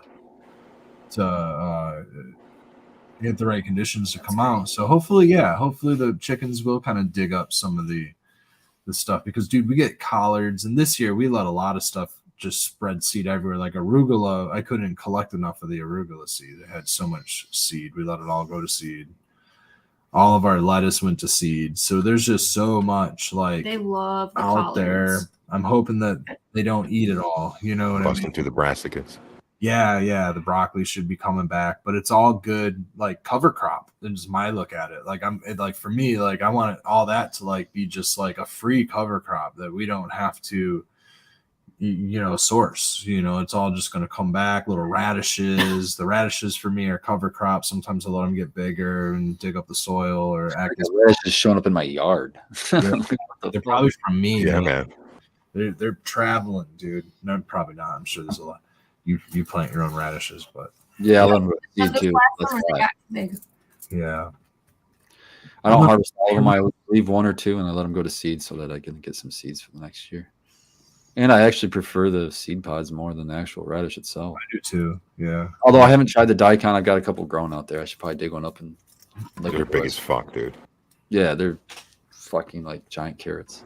A lot of times those bigger ones I just leave so they can act. Yeah, that's what I've been doing. But now that they're popping up on mine, I was like, fuck, I should try to eat one. Yeah, dude. I know they make kimchi out of it. I don't know if there's other stuff they make. But I've had a couple, what are they called? Horseradish growing, which are probably massive. They're like 5 years old at this point, maybe 4 years old at this point, and so they're probably just massive. I've never harvested it, and so oh shit, that root's got to be awesome. I know, and What? you can't get rid of it. Horseradish, those big giant leaves. Yeah. For some reason, at the end of this year, I think it was the super early cold weather that we were getting and bad PM took it out really early. So hopefully it didn't kill it. I've heard that you damn near can't get rid of those things. You just get in there with a shovel and dig it up, see what you can find. Yeah. I'm sure it's still fine too, honestly. Well, it's the frozen one. I don't know. Maybe not because of the frozen one. We pulled carrots like just last week or 2 weeks ago, and they were fine. Like we had a little thaw when we went out there and pulled some carrots, and they were okay. So I guess You know, they'll actually get a little sweeter. The starches will turn to sugar in the cold. And I'm gonna start growing radish, like seeding radish in the fall, because I had just tossed some of this year's crop seed, like they were already dried up and everything. It was like late September, October, and I was just sprinkling it in, like, they'll come up next year. Maybe they'll seed and act as a cover crop for the fall. And they came up, they grew in a brand new bed that I just put cardboard down on. They came up and they're golf balls, dude. They never bolted because it didn't get hot enough. So they just grew. Like my radishes, like because you can't get them in early enough, dude. We get these late freezes and all this shit, and it gets hot. You know what I mean? It goes from like 30 degrees to like 90 degrees in 2 days, and like radishes and spinach just bolt like a motherfucker. Sorry, we took this cannabis thing into the fucking vegetable hour, but like I like to use shit for cover crop, in my cannabis garden, so it applies. I just wonder what's going to happen in the long term, because you guys are definitely going to buy more seeds. I mean, you didn't get this humongous fucking catalog not to. But you're going to have so much growing. It's going to be like you're going to have some volunteers jumping up. It's going to be like, holy shit. Yeah. The catalog is a lot of it, honestly, for a lot of the seeds that I've already purchased. I want to kind of perfect the planting, sowing, transplanting, and like really dive, because this catalog's got a little bit more of that kind of information on seasonality of some of these crops. Because if we're gonna that's the full catalog, not the free catalog, right? Yeah, we have the free catalog too. It just showed up today. Not to be greedy with it, but honestly, if somebody like were to come by and they wanted it, we would just give it to them, type of a thing. So I figured I'd just grab one extra one. But I think that this has all of the same stuff that's in the other one, but there's like all of these things on the back, like there's an order list and stuff, so you can like make yourself notes and things. So there's a use for that. It's free. Go on their website, you can get that, or their full seed catalog might be 10 or 15 bucks. It goes to support Like 12, yeah. Their endeavors and stuff. But there's a lot of information in the full catalog. It's not like there's more shit that's available. There is maybe, Right, but it's right. a lot of information on growing. The free seed catalog has hundreds of varietals of plants, of seeds that you can get. And honestly, a lot of the stuff's good for your garden. Like, you know, if you're trying to build out even a cannabis garden, you're looking for like some random stuff for, you know, pollinators. Pollinators are great. They're great for IPM. Sunflowers, man. Yeah. I want Yeah, all sunflowers. that kind of stuff. These are heirlooms. They source their products as trusted as they can through farms all throughout the world that are producing heirlooms, family owned, some certified organic, some non-certified, but nonetheless, you know, holders of like heirloom stock. All claim to be non-GMO. You know, these days you really have to take a lot of this stuff with a grain of salt and utilize your social capital and your Well, trust if they're claiming heirloom, it has to be non-GMO. They can't be both. to claim.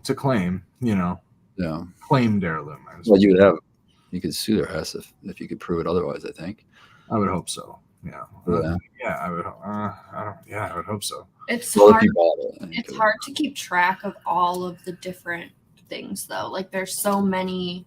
Yeah, for Each sure. plant, each variety's got like tricks and times to plant it, times not, and it's going to be helpful in the long run for the book. And like, you know, an organic farm might be certified organic, non-GMO, but next to a GMO farm, you know, they might have the proper buffers, but we know that cannabis pollen can travel miles, right? And so And we also know that certifications are pretty much bullshit. So yeah, exactly, right. So it's and just a lot of certification is based off, you know, the word of mouth, honor systems, things like that. You know, how long have you been here? When was the last time you used okay, all right, we'll take your when word. they're coming out, you can make sure everything's tip-top shape, and Right, you first know. you pass it, and then you go on doing whatever the fuck you're doing before they. So you got to take a lot of the stuff as granted. So the change and everything happens when it hits your farm. You know what I mean? Bring the seeds onto your farm, and then what do you do with them? You know,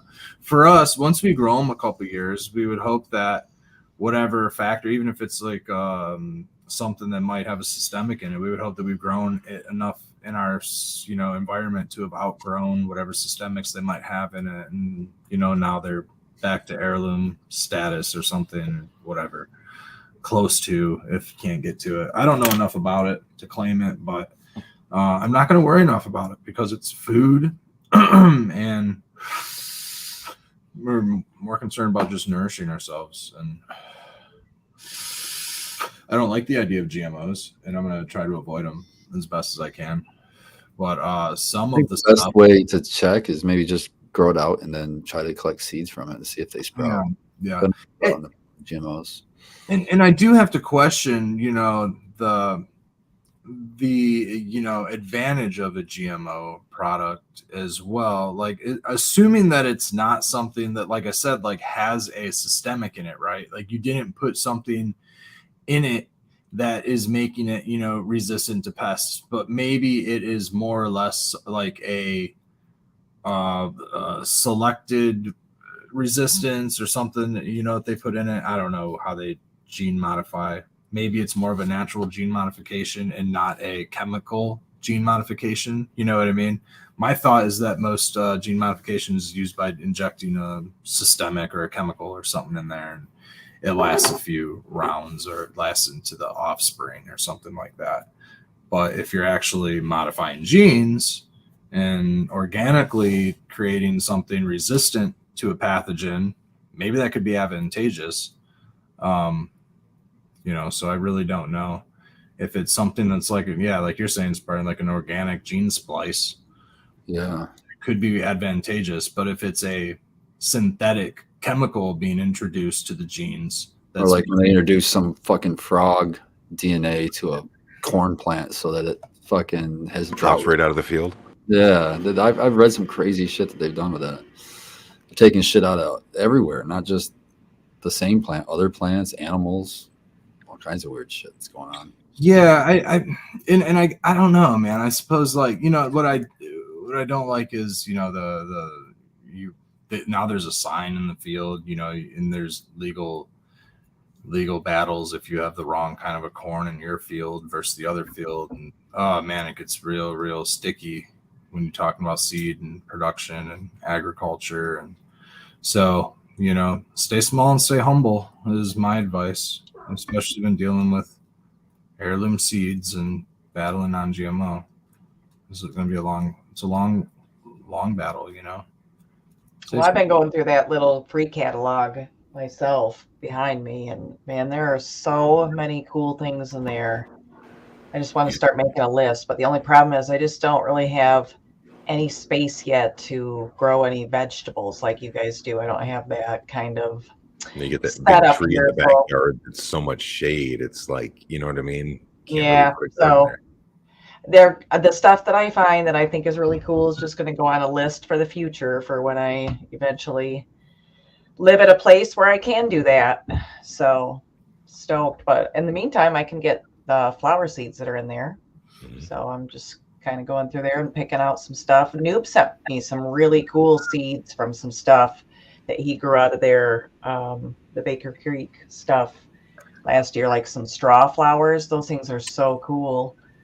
So I'm really stoked to be able to grow some of those this spring and summer. I'm still waiting on my catalog, but seeing you guys getting theirs, I'm like, all right, the Pony It's gotta be Express any will day. show up here eventually by Yeah. wagon train or Any day, something. dude.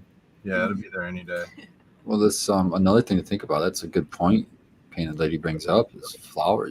As a vegetable farmer or cannabis farmer, it's advantageous to have flowers too. So don't Yeah, forget about the flowers. Brings in pollinators, brings in predators, bringing all kinds of. And those can be super medicinal. That's like coneflower, the echinacea. Aromatics, yeah. I put them away, but last night on the Bro Show Live, I showed a few large packs of seeds, and those are from True Leaf Market, another seed supplier that is more suited in the lines of like microgreens and stuff like that. But they have these combination packs, which is like the save the bees, save the butterflies, save the hummingbirds, all these different packs, and there's different varieties of like wildflowers on the back. I don't know how native that you might really have to look for, if you have an all native yard or something like that. I don't know. Maybe they're not all native, but I don't know that much about all the varietals, but there's stuff in Asia. Right. Yeah. Would you be interested in like cutting from a butterfly bush? I was thinking about taking cuttings off of mine this summer and fucking. I planted butterfly bush. If you're talking milkweed, yeah, there's some in these packs. So we're going No, not milkweed, butterfly bush. It's like an orange flower or different colors, I guess. Purple. So we got, yeah. The one I But got it's like 8-10 feet tall. Damn. And, like, when you go out, dude, it's really old. When I go out there in like the afternoon and shit, I've counted like 15, 16 different butterflies, different species, and everything just fucking hanging out on all day long. So I'd like to try to take clones of that, throw them in the arrow cloner. Except for butterflies are fucking bunch of goddamn worms before that, eating your shit. Vampires too, but maybe that plant would act as like a banker. Well, I didn't have any problems on any of my plants, and I was like 8 feet away from it. So I think that like anything that wanted to be goofy, like flew over there and fucked with that shit instead of my shit. I've never had any problems with, well, when you guys were over last summer, Red and Becca, the plant that's in the corner with all the magenta kind of like long, that's a butterfly bush. Okay. It's like a big, huge thing, and I love it. So I think I'm going to take your advice and cut it back this year so that it grows bigger next year. How are you with the caterpillar or butterfly issue on your plants? Because you're under trees, and usually they're coming straight down from like the trees, Honestly, I've never had an issue. Knock on wood. Hell yeah. Maybe it's you have lots of birds and stuff outside, and I bet cats roaming around. It has to do with your garden. Yeah. Patrol cats. You having a garden. Like having battle cats like He-Man system, man, just something like birds, having birds around, like they're gonna come in and they're gonna helps. If you have caterpillars, you probably don't have enough birds. Yeah, that's Speaking of birds, before someone says birds aren't real, I was reading on Reddit today that birdsong itself they're NPCs. can drastically affect your psychological well-being. That it's very beneficial to hear bird songs. So I would totally agree. How about the sound of your dog eating a bird? How's that affect you? That's it what can be a bit grating, but it's only for a couple of minutes at most, and then it goes back to silence for a few minutes while everybody's like, "Holy shit, did you fucking see that shit?" And then the first one will kind of, Boris hates birds, and the birds fucking fuck with him hard because he attacks them. So they're like they'll be sitting on the porch and he's standing out the window like wanting to get out, and they're just all on the porch, just fucking out there, just strutting around. Cheers, Daddy Red. We got the robins. Cheers, Daddy Red. Cheers, Daddy Red. We got those Michigan robins, right? And they're only Michigan robins. There's snooty Michigan robins only. Snooty Michigan robins. So they're like they fly in packs, man. And when one goes down, they all go nuts. There's like 5 or 6 of them. Pa, pa, pa, pa. They all start going crazy. They're robins, dude. They don't really go trouble. 24 karat crazy like that. I like seeing a big fat robin in the springtime. We have. You must have. Yes. Got the gangs of robins. The Blue Jays are the ones that are usually off. Yeah, the Blue Jays can fuck off. They are assholes. Like 5 Blue Jays in our yard. Yeah, Becca has a really cool video of just a gang nuts, of Blue Jays coming through. Sunflowers. It was really cool. If you eat fucking bird food, they'll push everything out of your feeder and just eat the sunflower. Bullshit. Who else is an asshole is a cardinal. We have those. Like, I gotta run everybody off so my old lady can come over and eat too. And he's like running all the little Our birds neighbor's off. pine had a cardinal, but that's my favorite small bird. Is a cardinal. I wonder if they pulled down that cardinal nest when they cleaned. He may be small, but he don't take no bullshit. Oh no, the cardinal was in our lilac bush, not the pine tree. Oh yeah, so we have a cardinal in our lilac, and then we had this weird redheaded. It wasn't a woodpecker, unless it's maybe a female or something. But it was just like I love cardinals. They always mate for life. There's always a female and a male. Yeah, and they say that when you see a cardinal, it's when your relatives visiting you. Mm-hmm. I liked that saying too, man. I was like thinking about that when I see those. But for some reason, I always think of my grandpa every time I see a cardinal. Oh yeah, dude. Yeah, dude. Cool. Yeah, we had one that like is all brown bird with just a red head, and it kind of looked like a woodpecker, but it wasn't a woodpecker. Unless it was a female. I know what male woodpeckers look like. I don't know if a female woodpecker looks different. I'm sure it looks different. You know, an interesting thing of why birds are so wildly colored is, and then the females tend not to be, and it's because of the way that animals communicate. So like visually, if you're a very territorial animal, and this goes for fish too, having wild colors and shit, it makes it so that the other animal can see you clearly, and so you'll only be so close. Just like an interesting thing, like on dogs and shit, is now granted there are some dogs that are all one color, like completely black or completely white or whatever, but a lot of times like to help dogs for communication, that like their stomach and chest area will be lighter colored or darker colored depending on the color of the dog. The area on the back of the tail where the tail would stand up would usually be different colored, and a lot of times they'll have little spots over top of like their eyes, where their eyebrows would be, or their muzzle, and it's to help communicate from a distance. You know, like white is like the submissive thing, so all of those things will communicate from a distance what's going on. Kind of interesting shit. Yeah, super wild.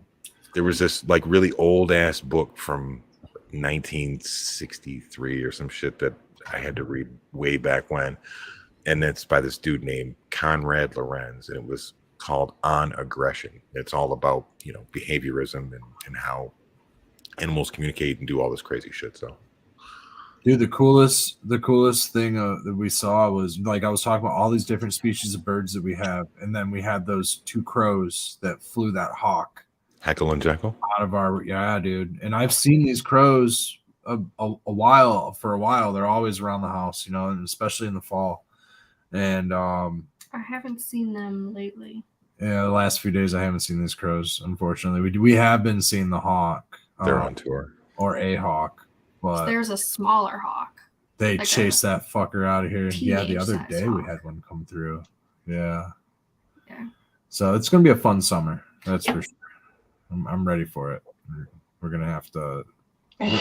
We're ready for summer already. We haven't even hit winter. We haven't even hit the winter solstice yet. We're like, Dude, I'm already less than stressed. 3 weeks from Already it. like shit, man. We don't have this. We gotta get all this shit done for. It's getting dark before 5, man. I know, man. I'm really like, man, it's already time to start planting certain seeds. We got to get shit jumping. Whoa, super crazy. If you want to have a solid, go ahead, Painted Lady. I would like to kind of start a vegetable garden in the veg room, in the room downstairs and see Why not? what happens. Just kind of get a jump start and stuff, and maybe even just grow some stuff out. I don't know what, but Some maybe tomatoes. even just, huh? You could even just take some of those flower seeds you have and just do a potted thing of a couple different flowers and set it on your front porch once it blooms. I think That's true. Well, not when it's cold. You can't put it out there, I guess. Put it out in the. But I could cut it and put it in the house. Yeah. It'd be nice. I think potatoes would do really well. I was wondering if what's really good is we were just talking about this the other day is I've never had anything that tasted better than fresh onions out of the garden. Like fresh onions and garlic out of a garden is so good. We're about to start some garlic and just start it in the house because we didn't get it in the ground fast enough. Yeah, we needed to start. And we're going to do our onion starts. My problem is I planted the garlic next to my tomatoes and they overshadowed them and shaded them out and they died. They really need they need the sun. They need a lot of historic sun. Yeah, they need a lot of sun. We've been really trying to figure out where are we going to put these like garlic and the onions and stuff like that when it comes in. Like we have a lot of beds, we have a lot of space, but then like when it's all like, and you have things like tomatoes and stuff that's huge and the cannabis, and it's like, where do I put this stuff? You know what I mean? You got some fucking smart pots or something. Maybe you can just do a couple.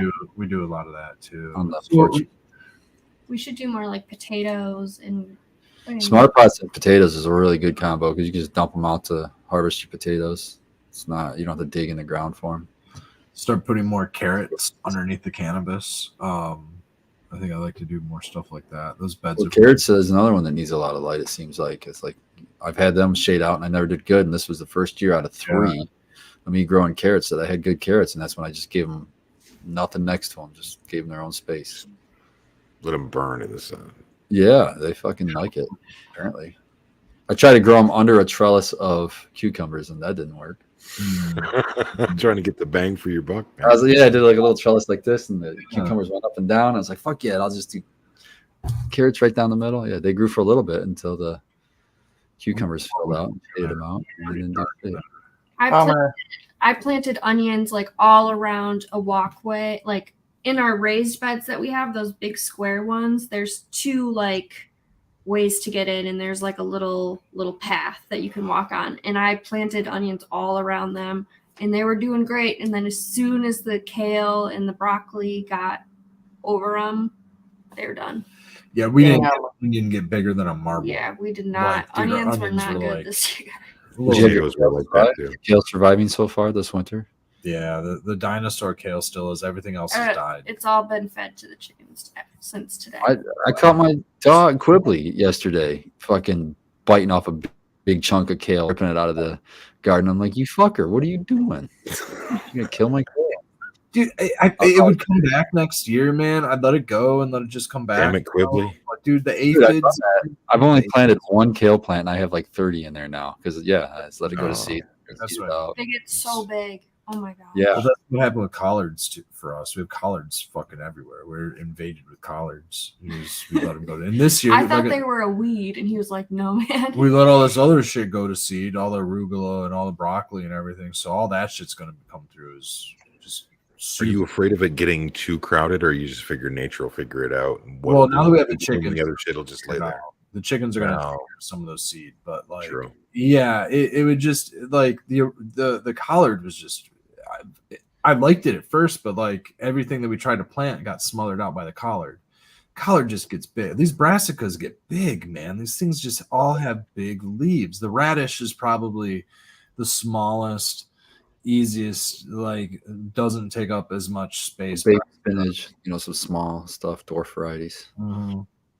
Dude, collards get huge. Fucking arugula, even though the leaves are like nice and Believe pinchy. how spicy arugula was, man, when I went over there and tried it. Those- Damn. I would really want that same arugula. I like the spicy arugula. I think we took seeds from that. Yeah, we did. We took some seeds from it. We're definitely gonna try to like regrow all of our seed and then see where we go from there. But yeah, I really like the arugula. I want to get into a market, man. I'd like to get our veggies and stuff into a market. I think it's better to shop around restaurants than you have one customer. You know what I mean? You just go deal it. True. So if you can get in, if you know a chef or somebody at a local restaurant, be like, yo, Yeah, that would be ideal. Yeah, but we kind of just want to do some of the easy routes and let the chefs come find us, type of thing. Yeah, but that's the thing is chefs ain't doing that shit. No, man. They ain't doing that. You have to have consistent, like, good product to keep customers in that field. So we have to, like, Yeah, but we have to be super on There's- point with there's everything this- that we do throughout the season. Then and like We've been trying to plan like there's a sushi restaurant down the road that we were thinking about stuff like that. Like what could we grow for them? Well, we could grow radishes. We could grow, and then there's this juice bar. We could grow kale for them. Like we're like thinking of all. They also have arugula sandwiches. Like there's like a handful of little restaurants just right by us that we could figure out some means of pathways in that respect that are independently owned. These are like small independently owned shops.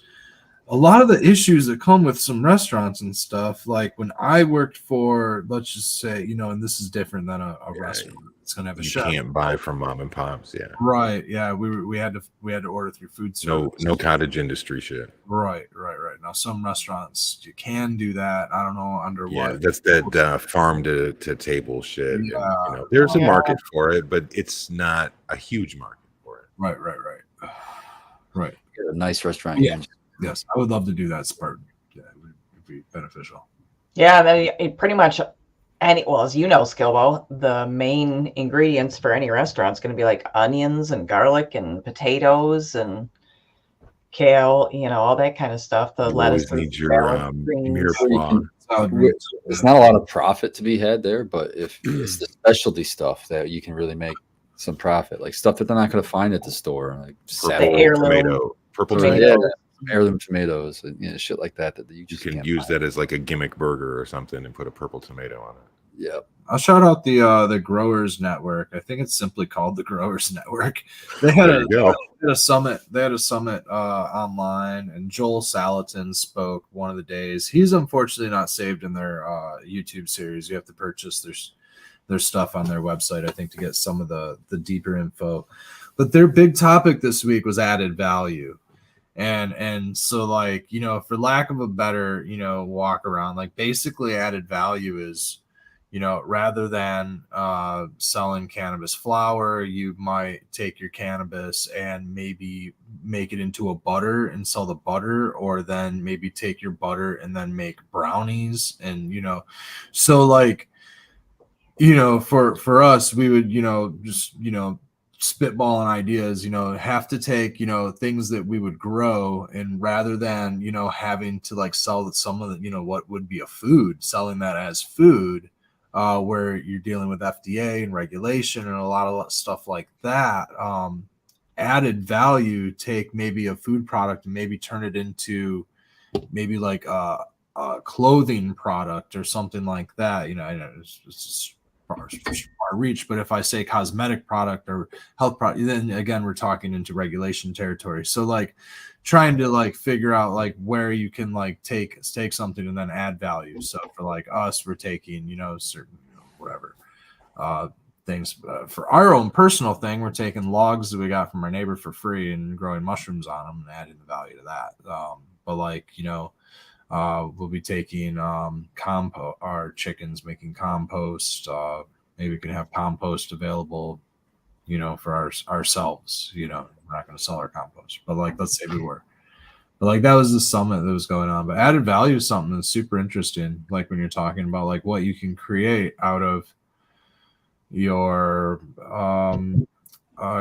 land, your ground, you know, with a few seeds, you know, a couple seeds. Grow a pine tree, you can literally build a house with a few pine trees. You know, it's added value there. Are you talking about building a tree house? Are we going to use green wood and a sawmill and get down with it and dry it in kilns? And we could grow a couple trees and then grow a few more trees too. But then for every tree that we're going to chop down to use, we have to grow an extra added tree. We just grow lots of hemp. Need a forest. So Make it out of hempcrete. So let's make it all out of hemp. Let's do hempcrete. They've done some in Michigan already. There, I've seen a couple articles of different places. I think one's out in Ann Arbor. That's why I was looking into hemp licenses this week, and I finally was able to find the link to find the application. Like 150 bucks. Is it 100, 150? It was 100, but maybe it's 150 now. But yeah, and we need to figure some stuff out. I think that we could probably get a license. Just I don't know. We're in residential. I don't know how well it would work, but I'm thinking that like we probably could get a license. But we do also grow our cannabis adult use 12 plants here. So I don't know how like sticky things would be with that. And then we would have to get a processor's license if we wanted to transport it anywhere. But I think we could just sell it online. I'm unsure, but you want to have it tested to make sure that it's less than that would 0.03 or whatever. That's required by the state just to make sure you don't have to destroy it. But I think you can just keep it on the property until you like. If I was to want to like put it in a dispensary, I would have to go through a regular processor, and you know I have to get a processing license, handler's license to get it to the processor, and then get it into metric or whatever. If I wanted to go that route, but I think that you can just sell it online, and like it's legal, right? It's federally legal. As long as, but then I think in order for me to legally drive it to the post office, I have to have the handler's license. So you can't have both. What's that? Both which? You can't have both a handler's license and a grow license. You can't have the handler's license and the grow license. So somebody else would have to take it to the post office for me. Oh, that's messy. Interesting. Yep. Not if you put it in a box and throw it in your mailbox. I could do handle this motherfucker. Take it to the post. Order the scale and fucking have them pick up. Just Maybe schedule that's it. why some labs do a pickup. pickups. Yeah, pickup could be an option. Postal pickup. It's not a bad deal. Yeah, so I'm sure we could do postal pickup where we're at. Wait, what are we talking about? Talk about legally getting hemp into like somebody. We meandered quite far and wide off of we did. our original topic. You're saying how to avoid transportation.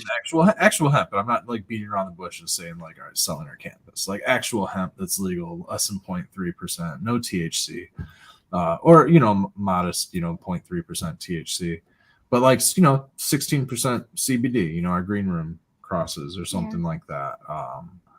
To be able to like actually sell that to one of our awesome people in chat, or give it to them, just mail it to them, legally, because we can legally grow it, and be able to help out the state of Michigan, pull extra carbon out of the air, and then take some of this stock that we have, run it through our chipper, and make something like hempcrete, and then have bags of hempcrete chilling back here and be able to sell hempcrete to. Becca, do you hear him? He's getting ready to start a concrete business with you.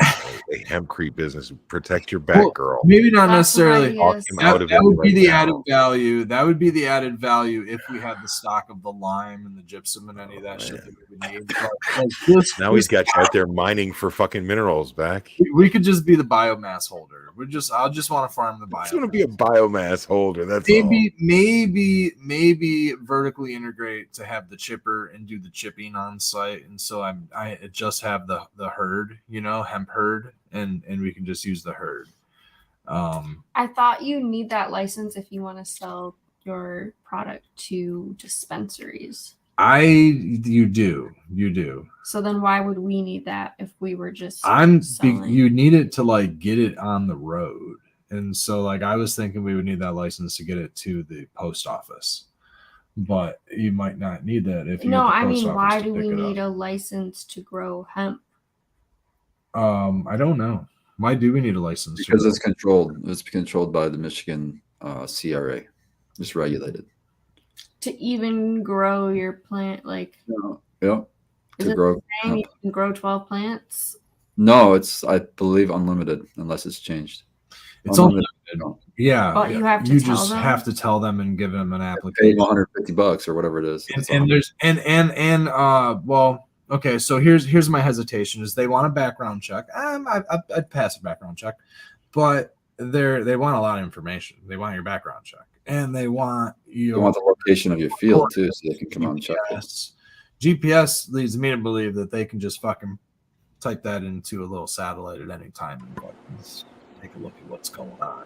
Well, it's not like they can tell the difference between THC and CBD, but I mean, They wouldn't. here's the thing: if you throw bad results Easy. and the shit's got to get tested, now you're like, well, fuck, it's all 6% THC. I can't use any of this for my intended And purpose. honestly, man, I don't care if they're nosy. I'll hang out there in Speedo and just fucking, hey, look at this. If you want to take a look. My neighbors might not Get a dig load it. of this, Mr. Where'd you get a Speedo? ETF guy. No. I don't any longer have a Speedo, but there was a time where I had like the pant like half leg Speedo. Oh, I've had Speedo trunks. Yeah, Speedo like trunks. You have Yep. like the tiny underwear version? No, not Like, the You get the one with the one strap. banana hammock, not the. didn't Yeah. think that you would. It's not. I don't know how those stay on. How do those like They're guys super tight. You gotta get them real tight, I guess. really fast? Gotta have something in it. It's You probably crazy. gotta cut them off. I was one of the divers. Like, I'm not. That's why I went with shorts. I got tired of people all the attention. Who wears shorts? Yeah. Fortunately, Red wears shorts. our whole Yep. spectrum was on board with the shorts, and we didn't have to wear it was. Yeah, we lucked out that year. They were like the bike shorts. Yep, exactly, Chaz. Yep, bike shorts. They were just like little bike shorts. Did they have the padded ass in them? No. Not the true bike shorts then. That adds drag, Scopa. Sir Mix-a-Lot. Swimmers and the divers, man, you can't have added splash there. That's a rump splash, dude. That's a thump. That's like a cannonball. A rather painful one. Diving was a lot of fun. My brother was a diver, right? So my brother's like 15 years older than me. I have two older brothers. Do you mean like swimming diving, or do you mean like deep sea bell helmet? Like air hose to the fucking surface. As a child, my want was the deep sea bell. I definitely wanted to get into one of those things as a child. But yeah, and so I was like jumping off a 3-meter when I was a little kid. At least watching my brother jump off a high diving platform and shit like that. And I'd go with up over here to Eastern's swimming pool with him, and he'd babysit me and take him to the swimming pool when he had practice. And I'd bounce around on the trampoline and shit, that they were all practicing on, and jump off the diving boards and shit like that. And it was an Olympic-sized pool. Yeah, so I grew up around it, and then I got into it when I was in high school. I got into diving. I did it my freshman and sophomore year, and it was from high height. No. That's where the Speedo came in right there. Huh? I never got into like anything above a 1 meter. I would go to the community center and like jump off the 3-meter, and like that was just enough for me. Like I would just do basic straight dives off the 3-meter, and I was like, if I tweak myself one little bit, that's the worst belly smack. Two things I hated doing, man: belly smack, back smack. You don't want to smack your nuts from 30 feet in the air, dude. That's just the worst. I've blown my back out like 3 times coming in wrong and like entering and like kicking over and just blowing. Did your nuts fly behind you like you swallow like a ripcord? You swallow them from the front. It's the difficult part. So like, yeah, imagine that. And so like I've blown my back out. I don't think I will. No. Kicking over, and I've also blown my back out from swooping underneath the water. Like when you go in. And I don't know how many times I've just slammed into the bottom of the fucking swimming pool, dude. You're supposed to tuck and kick and do something. Explains so much. Bottom, but I was too nervous. I was gonna like smack my head on the bottom of the pool by spinning at the bottom of the thing. So I would just slam into the bottom of the fucking pool. Oh my god, dude! I just go and just slam, and I'd come up. I'd have fucking bloody knuckles, dude. It was fucked, dude.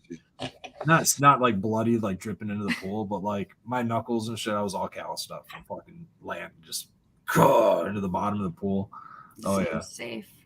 Oh no, some of the pools they're supposed to all have 10-foot regulations, but some of these pools in the area, I think Belleville might have been one of the pools, and one of the Franklin or some of these local pools, they had really old swimming pools, and their diving was only like one of the pools was like 8 feet or some stupid shallow like that.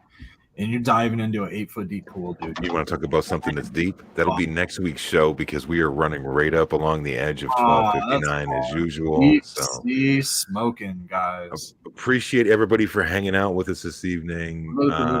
Make sure you guys come back through Sunday night at 9 p.m. Standard Time for the Bro Show Live.